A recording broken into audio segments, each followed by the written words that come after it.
Study IQ IAS, अब तैयारी हुई अफोर्डेबल। Maldives बना रहा सुर्खियों में for all the wrong reasons as their government representatives were accused of troll-like behavior. More importantly, from the perspective of understanding, Maldives का tourism और Maldives का जो एक existential crisis emerge हो रहा है because of climate change, that needs to be understood in entirety. And thus that will be the focus of this video, as I, Bhuvan Apurv Jha, on behalf of Study IQ IAS, will explore this intricate relationship of unsustainable tourism versus the very existence of Maldives as we know it. Let's get started. And before I go ahead and discuss this entire video in entirety, what you need to understand is the facts of the case. So Maldives, जो कि हमारा चैगोस ridge में हमें मिलेगा Indian ocean में, you are looking at 25 low lying coral atolls. Now you need to understand that this coral atolls are an extremely sensitive region. Coral reefs, you know, are extremely sensitive. वो वहाँ पे पानी के salinity, पानी के temperature, वो सब के साथ intricately जुड़े हुए हैं. और साथ ही साथ हम और आप समझ रहे हैं कि climate change के चलते you are experiencing not just increase in the temperature of the oceans, but also a level rise that is happening in our global oceans and seas. And thus, it is being said that Maldives ka existence is at risk. Several independent researchers have said that by the year 2050, 2060, the estimates may vary, but एक बात का agreement है कि अगले 30 से 40 सालों में Maldives का existence खतरे में है. तो आज हम इस वीडियो में समझेंगे कि इंटरनेशनल कम्युनिटी का क्या एक रिस्पॉन्सिबिलिटी बनता है, पर साथ ही साथ हम ये भी देखेंगे कि मालदीव्स की अपनी सरकार, अपना गवर्नमेंट, उन्होंने कैसे अपने इस प्रोजेक्ट को, दिस एग्जिस्टेंस के प्रोजेक्ट को खुद कॉम्प्रोमाइज किया है. Right, so let's go ahead and see. 358 out of 1190 islands वहां पे अभी यूज हो रहे हैं. सबसे बड़ा आइलैंड गान आइलैंड है जो कि लामू एटॉल में स्थित है. So these are the say basic facts that you need to be aware of कि हम किस region की बात कर रहे हैं. Now that you understand that this is a very sensitive region that we are talking about, correct? That we need to understand that our Maldives, the entire area, is at a very critical juncture right now. And जब आप climate change की उसमें बात करते हो, तो क्या issues arise होके आते हैं वो समझना थोड़ा ज़्यादा important होता है. तो let's go ahead and understand the issues that we are facing insofar as Maldives is concerned. So just now I told you that you are looking at not just say sea level rise, but you are also looking at increased oceanic temperature. Correct? And you know कि वहां पे अब coral reefs हैं, coral atolls हैं. Thus you find that because of these two reasons acting simultaneously, आपका जो ocean का पानी है उसका स्तर धीरे धीरे बढ़ रहा है. और इसलिए आपको जान के हैरानी होगी कि अगर 1 मीटर से भी ओशन का पानी बढ़ जाता है तो मालदीव्स का नामो निशान हमारे मैप्स, हमारे एटलस से शायद मिट जाए. Right, a sea level rise of even 1 meter, entire Maldives could be lost. Now you need to understand that it is not just about the loss of a country. Firstly, it is about the loss of people, it is the loss of traditions, it is the loss of culture, it is the loss of stories, it is the loss of the Maldivian way of life. पर साथ ही साथ आप देखेंगे कि वहां तक पहुंचने के लिए किस स्टेज में वहां तक आप पहुंचेंगे. राइट, सो सबसे पहले आप देखेंगे कि आपके बीच में you are going to have coastal erosion, साथ ही साथ सॉल्ट वाटर इंट्रूजन होगा. ऑब्वियसली आपने देखा ये island in the middle of nowhere है, तो which means that with the salt water coming in from the oceanic side, आपका फ्रेश वाटर सोर्सेज जो आइलैंड पे एग्जिस्ट करता है, जो कि एनीवेज लिमिटेड इन क्वांटिटी है, you are going to have major problems in so far as the availability of fresh water is concerned. Correct. At the same time आपको ये जरूर समझना पड़ेगा कि Maldives as a country tourism dependent है. ये हमने आए दिनों में काफी न्यूज में रहा, मालदीव्स की चर्चा हुई, बहुत विश्लेषण हुआ. और एक बात उभर के आया कि मालदीव्स का जो पूरा इकोनॉमी है वो टूरिज्म डिपेंडेंट है, which means it needs to create the capacity for sustainable tourism. पर क्या मालदीव्स की सरकार ने आज तक सस्टेनेबल टूरिज्म की तरफ उस तरीके से देखा है, उस इंपॉर्टेंस, उस सीरियसनेस के साथ देखा है जो ये मामला डिजर्व करता है? Correct. So will go ahead and understand that. So warming of the sea, like I told you, उससे आपके कोरल रीफ्स अफेक्ट हो रहे हैं, साथ ही साथ जो सारी पब्लिक अपेरेंटली देखने जाती है, टूरिज्म सबसे पहले अफेक्ट होगा, साथ ही साथ अफेक्ट होगा आपका फिशरीज। एंड दस दिस असर्शन कि 2050-60 तक एक मालदीव्स का जो एक नामो निशान है, एक पर्टिकुलर एग्जिस्टेंस है, वो शायद थ्रेट में हो। पर जैसे मैंने आपको कहा, tourism is the central area for the Maldivian economy. अगर आपको मैं कुछ स्टैट्स बताऊं तो आप देखेंगे कि रफली 32.5% of the Maldivian GDP it comes from tourism. Correct. Revenue के हिसाब से बात करें तो क्लोज टू अराउंड $2.5 बिलियन का रेवेन्यू मालदीव्स को मिलता है टूरिज्म की तरफ से। पर उसमें से कितना पैसा रीरूट होता है to go ahead and create capacity for sustainable tourism, यह सवाल का उत्तर जानना बहुत आवश्यक है। Thus you will go ahead and see कि इस प्रॉब्लम के चलते आगे क्या प्रॉब्लम्स आएंगी। जैसे मैंने आपको कहा that Maldives का loss is not just the loss of land, it is the loss of stories. और अगर आप ग्लोबल तरीके के ग्लोबल लेवल पे बात करोगे, then you will have to understand that this has also got a connotation of climate justice. क्योंकि eventually जो पीपल, जो लोग वहां से डिस्प्लेस होंगे, वो कहां जाएंगे? उनके ट्रेडिशंस, उनके कल्चर, उनका फूड, उनका टायर, उनका म्यूजिक, उनके tests, dislikes, likes, all of that what makes a community, वो आप प्रिजर्व कैसे करेंगे? और ये क्वेश्चन सिर्फ मालदीव्स ही नहीं, जितने छोटे स्मॉल आइलैंड डेवलपिंग स्टेट्स हम कहते हैं, वो उन सारों का ये सेम सवाल है।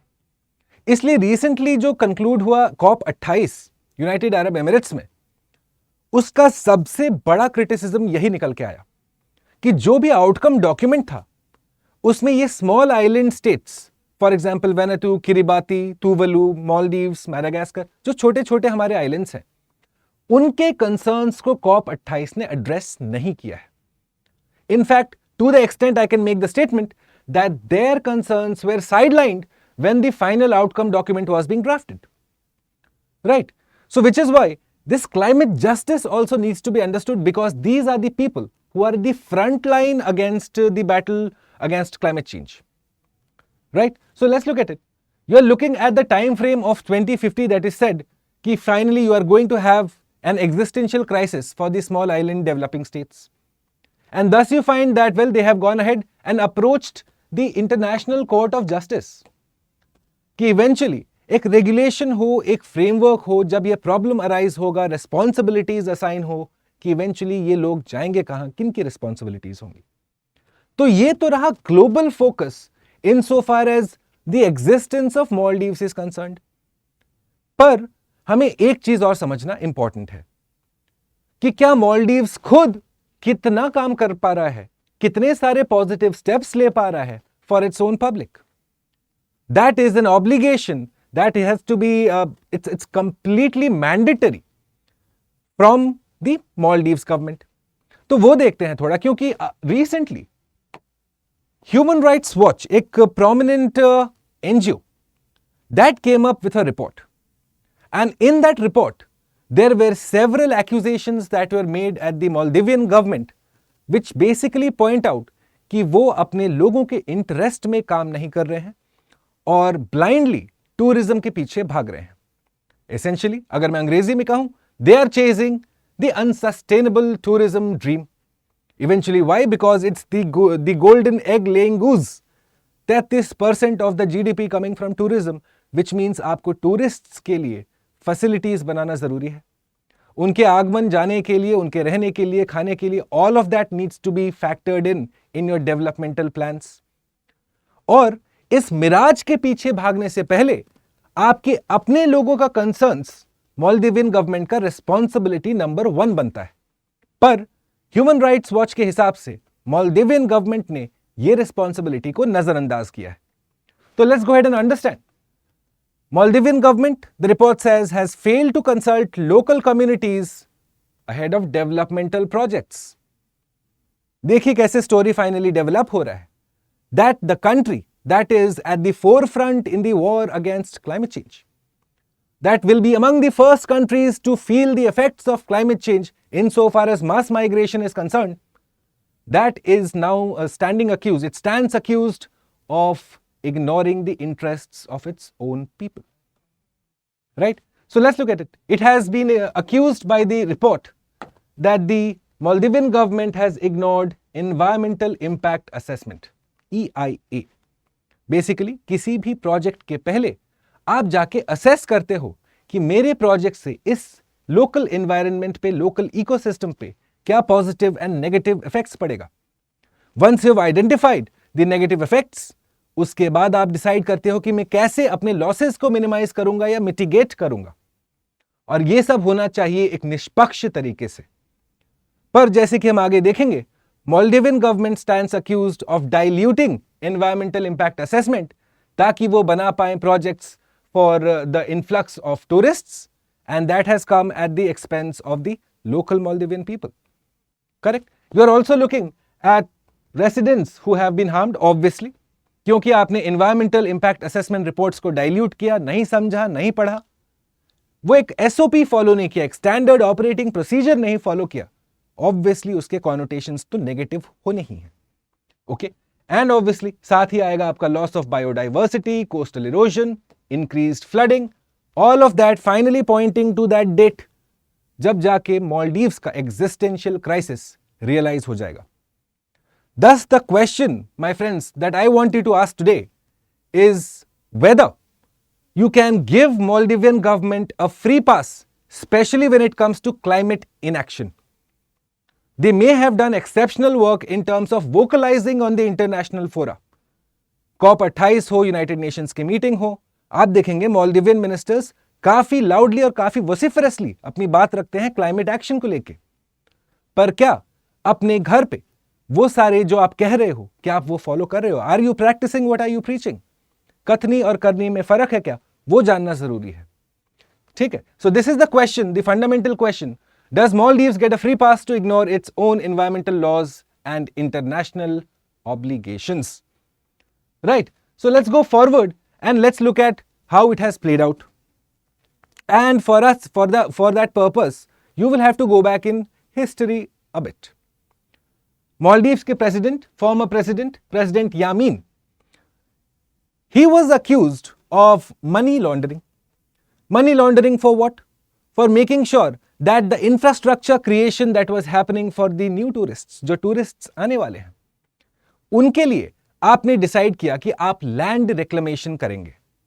बेसिकली आप सी में लैंड जोड़ेंगे, आप सी के से बेंथिक जोन से आप सैंड पंप आउट करेंगे और अपना लैंड रिक्लेमेशन प्रोजेक्ट्स करके you will give yourself larger area. पर उसमें हुई धांधली. साथ ही साथ क्या देखा गया? That a lot of the environmental impact assessment reports, they were completely diluted. In fact, अगर आप HRW, Human Rights Watch का रिपोर्ट देखेंगे तो you will find that they accuse the particular Maldivian government of plagiarism also. क्योंकि environmental impact assessment reports होते हैं site specific. आप impact देख रहे हो, which means localized level पे आपको assess करना है. पर यहां देखा गया कि आपने एक रिपोर्ट प्रिपेयर किया और वहीं से कट कॉपी पेस्ट करके बाकी सब में छाप दिया. Basically, you have completely killed the validity of the process, the veracity of the process. And at the same time, another accusation was कि ये जो लोग environmental impact assessment कर रहे हैं, वो निष्पक्ष होने चाहिए. पर मालदीवियन गवर्नमेंट के EIA कमिटी में वो लोग थे जो डेवलपर्स की साइड से थे, which means they did not look out for the interests of the environment or the communities, but the project that was being proposed, which is the absolute antithesis of environmental impact assessment. And thus, the accusation that is Maldives doing what it preaches on international fora, on international forums. Correct? And at the same time, you have to understand that it's not just about the environmental impact assessment also, but it's about thoroughly ignoring the local population, making sure that there is a participatory approach. जब आप इतने eco sensitive zone में रहते हैं तो आपको अपने community को साथ लेके चलना है। पर आप देखोगे आगे जाते वक्त, when we go ahead and go to the next slide, that this community participation, या जिसे हम कहते हैं stakeholder centric approach, this was thoroughly ignored, right? And thus the biggest example of that comes with this example of the construction of the Kulhudhuffushi airport. अब इसकी story काफी simple है। मालदीव्स में ऑलरेडी एयरपोर्ट था, पर president Yameen, once again notorious for his misdeeds, he proposed a new airport 17 kilometer पहले airport से दूर। एनीवेज आपके पास एरिया कम है, पर उन्होंने ये प्रोजेक्ट सैंक्शन कर दिया। फिर से इन्वायरमेंटल इंपैक्ट असेसमेंट रिपोर्ट्स को डाइल्यूट किया गया, and thus you found the loss of mangroves, thus you found the loss of beaches, palm trees, और उसके चलते वहां के लोकल रेसिडेंट्स पे adversely negative effects देखा गया है। This is the major problem which comes with unsustainable tourism. There is a price that humanity will pay for all the likes and the retweets and the follower count and the reels of all those celebrities who went to Maldives and finally, went about their business. Everything is not fair in what is perceived to be the paradise in the middle of Indian Ocean, right? So let's go forward and let's look at the कुलुदुफूशी airport. So President Yamin, इन्होंने EPA को override किया. Now EPA is essentially the Environmental Protection Agency. अब problem देखिए यहां क्या है। मालदीव्स में ये सारे प्रोजेक्ट्स जो हैं ये होते हैं under the ministry of environment, and theory में अगर आप देखेंगे तो ये ईपीए एक ऑटोनमस बॉडी है। पर यहां पे क्या देखा जाता है, on one hand the ministry of environment proposes the project, and on the other hand this EPA, the environmental protection agency, जिसका काम है उस पर्टिकुलर प्रपोजल को इंडिपेंडेंटली वेरीफाई करके एक EIA रिपोर्ट बनाना, वो काफी दफा ऑटोनमस नहीं होने के कारण अपना काम ठीक से नहीं करता। In fact it is almost like the government versus the government. एक तरीके से जो कम्युनिटी पार्टिसिपेशन की हम बात करते हैं, इंडिपेंडेंट असेसमेंट की हम बात करते हैं, that is completely absent, correct? And thus you found that Maldives के काफी सारे एरियाज में, not just the Kulhudhuffushi airport but the Addu reclamation project also have the same type of accusations that are being leveled, right? So you look at loss of mangroves, palm trees, all of that happening. If you look at the project, ये देखिए, ये airport बनने के पहले है, and you can see that your coastline was much more wider, whereas in this case it has become much more shorter. Do you realize? So this is the problem, that anyways it's an eco-sensitive area. Anyways, tourism ought to be regulated. Anyways, the preference should be on the citizens, the residents of Maldives. And yet, in this hunt for that golden egg-laying goose, you are essentially compromising on the very future of the Maldivian residents and the citizens. Right? तो देखिए यहाँ पे eventually क्या-क्या देखा गया। EIA आपके dilute किए गए। जो गवर्नमेंट को निष्पक्ष भाव से काम करना था, नहीं किया गया। उसके चलते लॉस ऑफ इनकम, होम्स, जो रेसिडेंट्स हैं, sometimes you also had cases where you have loss of fresh water sources. अब all is not bad with Maldives. वैसे you have the Maldivian government जिसने काफी सारे ऐसे स्टेप्स, ऐसे मेजर्स लाए हैं फॉर सस्टेनेबल टूरिज्म, पर इवेंचुअली आपको यह समझना इंपॉर्टेंट है कि जिस चीज से सबसे ज्यादा पैसा आ रहा है उस चीज को कितने हद तक रेगुलेट कर सकते हैं, ये एक क्रिटिकल डिसीजन है। और इस क्रिटिकल डिसीजन मेकिंग में मालदीवियन गवर्नमेंट आज तक फेल करती आई है, correct? So you looking at the impact and damage from flooding, all that happening why? Because of this particular airport, जिसके चलते आपके मैंग्रोव्स का लॉस, पाम ट्रीज का लॉस, जो एक बफर एरिया आपका क्रिएट हो रहा था, वो आपने खुद काट दिया है।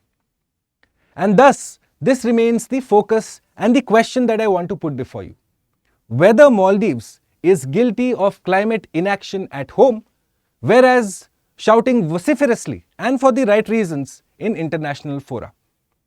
Does Maldives not practice what it preaches? Right, my friends? So this is the question that the new president will have before during his term to answer, and one can only hope that the right decision will be taken, that all the tourism money is coming at a cost, and that Maldives is on a clock, on a timer, and the better would be for them to go ahead and quickly address this issue, keeping the interests of the residents, the citizens of Maldives first and foremost.